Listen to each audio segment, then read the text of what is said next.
अजीज बच्चों, अस्सलाम अलैकुम।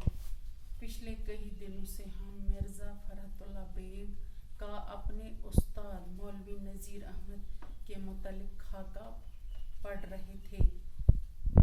ये आपकी दरसी किताब पर सफ़ा नंबर 94 पर मौजूद है। इस खाके में हमने ये जान लिया कि फरहतुल्लाह मौलवी साहब को अच्छी तरह जानते थे, यानी वो उससे अच्छी तरह से वाकिफ़ थे क्योंकि उसने उन्हें करीब से देखा था। उन्होंने मौलवी साहब के डेल डोल, हुलिया, हरकत व सकनात और आदात का नक्शा इतनी हुनरमंदी के साथ खींचा है कि मौलवी साहब अपनी खूबियों और खामियों के साथ हमारी नज़रों के सामने आ खड़ा होते हैं। अब सबक के आखिर पर तुम्हें कुछ सवालात पूछे गए हैं, आइए इन्हीं को हम देखते हैं। सवाल नंबर 1, नज़ीर अहमद की शख्सियत के दिलचस्प पहलू को अपने अल्फाज में लिखिए। जवाब, नज़ीर अहमद का हुलिया अजीब था।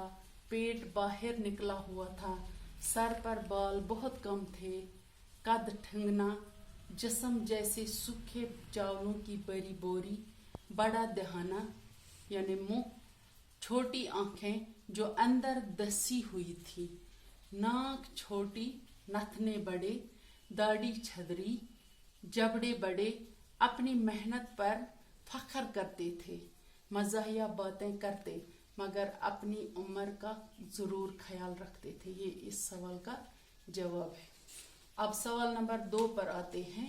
नज़ीर अहमद ने बचपन में किन वाक़ात को लुत्फ़ लेकर बयान किया है, बताइए।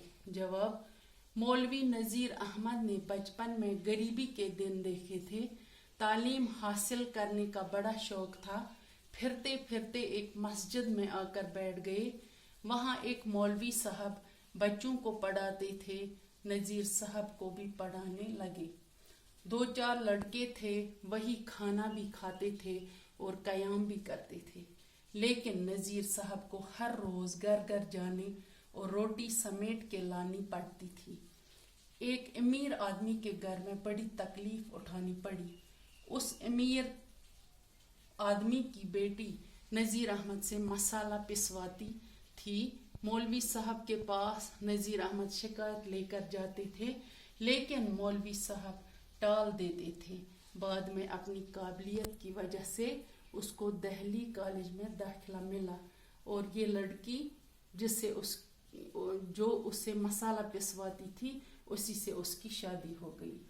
सवाल नंबर 3 पर अब आते हैं। नज़ीर अहमद के साथ पढ़ने वालों में कौन कौन से अदीब शामिल थे?